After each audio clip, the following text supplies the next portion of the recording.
Assalamualaikum warahmatullahi wabarakatuh. Apa kabarnya teman-teman?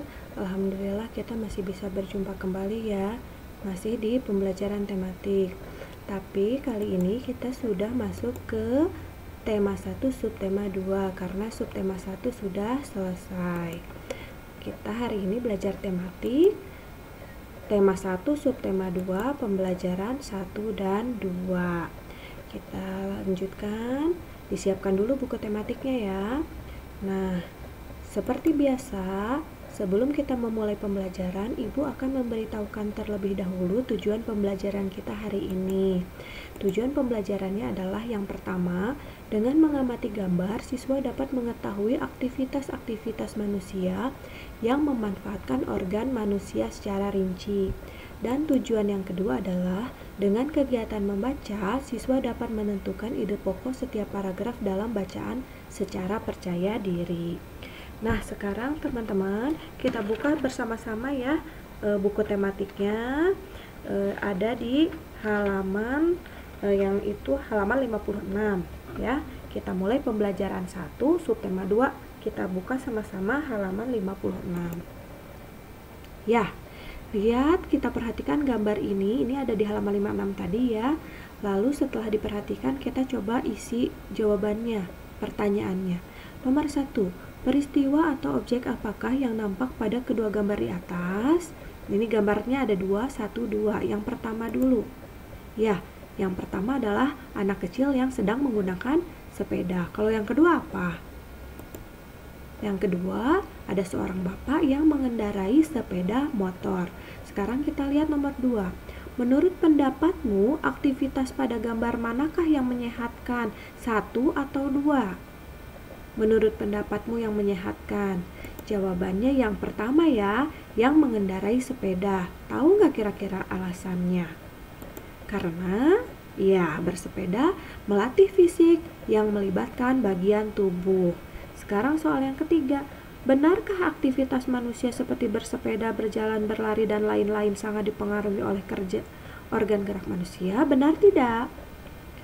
Benar jawabannya ya. Alasannya? Iya, karena saat manusia bergerak, otot dan organ akan ikut bergerak. Jika otot banyak bergerak, tubuh manusia akan menjadi sehat. Kita lanjutkan ya. Masih di halaman, pindah ke halaman 58. Karena seperti tujuan pembelajaran tadi, kita disuruh mencari ide pokok ya.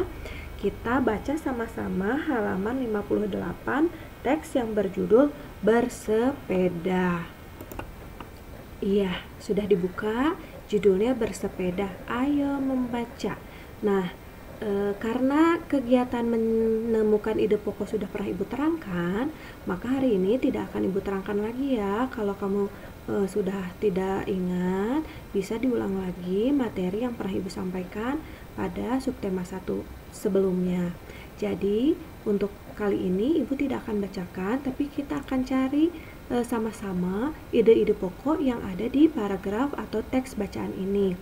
Seperti yang pernah Ibu sampaikan, kalimat utama atau ide pokok itu biasanya ada di awal paragraf, yaitu kalimat yang pertama. Jadi pada paragraf ini kalimat utamanya adalah yang ini. Sudah ketemu ya? Ini sisanya kalimat pengembang. Kita lanjutkan. Kalau gitu paragraf kedua yang mana ide pokoknya? Nah, yang ini kalimat yang pertama juga sama. Yang ketiga ya ini. Yang keempat ini nanti bisa dilanjutkan sendiri ya. Dibaca teksnya sampai selesai, kemudian dipindahkan atau ditandai kalimat-kalimat utamanya. Nah, ini sudah kita baca tadi teksnya, sudah kita pindahkan ide-ide pokok atau kalimat-kalimat utamanya ke dalam tabel berikut ya. Nah, ini yang paragraf yang kedua, ini tadi ya ide pokoknya. Ketiga yang ini yang keempat, ini yang kelima, ini yang keenam, dan ini yang ketujuh. Untuk kali ini tidak perlu disalin karena kegiatan ini sudah pernah dilakukan, jadi tidak akan Ibu tugaskan lagi mencari ide pokok. teman-teman tinggal memahami kembali, kemudian berlatih sendiri ya, tidak usah ditugaskan. Kita lanjutkan. Nah, ya kita lanjutkan ya ke halaman PB2 ya. Kita lanjutkan ke PB2 halaman 64. Nah, tadi kan kegiatan yang dicontohkan adalah bersepeda. Nah, bersepeda itu menggunakan alat gerak ya. Nah, Ibu ingatkan kembali, alat gerak itu kan ada dua macam. Ada alat gerak pasif berupa tulang dan alat gerak aktif berupa otot. Sekarang kita amati tulang atau alat gerak pasif yang ada pada manusia di gambar yang ada di halaman 64. Nah, ini diperhatikan dulu ya. Di sini ada tulang dan sudah dikasih penunjuknya, sudah ada nama-namanya. Misalnya ini tengkorak berarti yang ini, tulang selangka berarti yang ini, tulang belikat yang ini. Nah, sekarang kita sama-sama coba mengerjakan yang halaman 65 ya. Boleh sambil melihat gambar yang ini.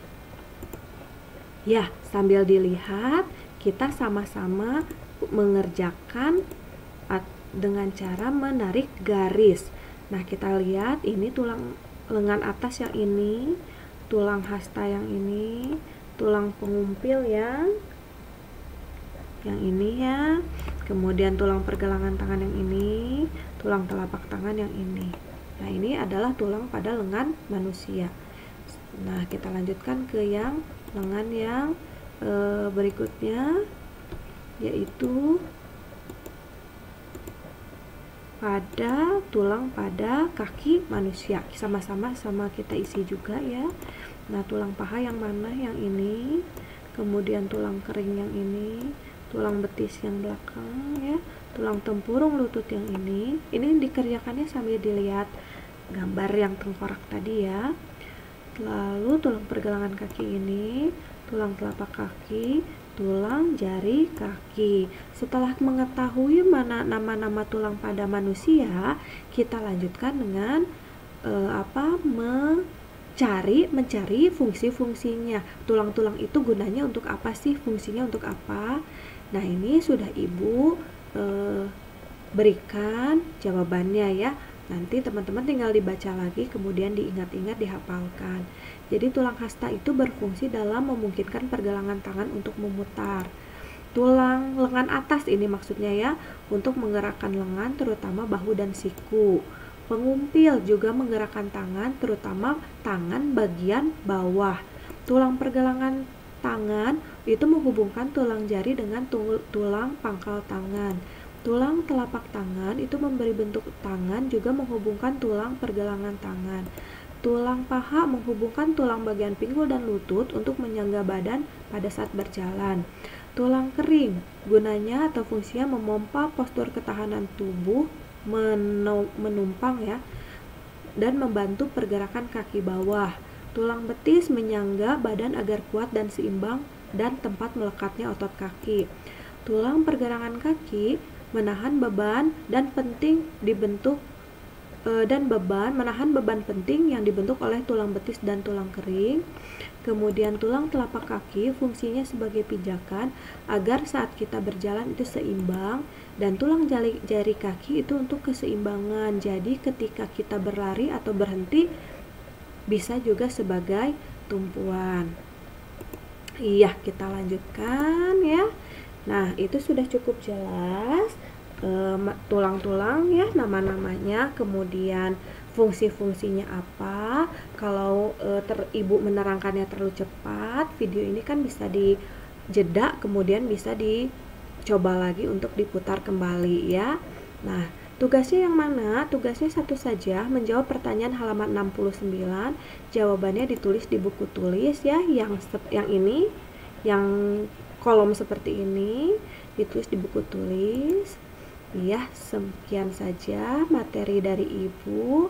Ibu ucapkan terima kasih sudah memperhatikan.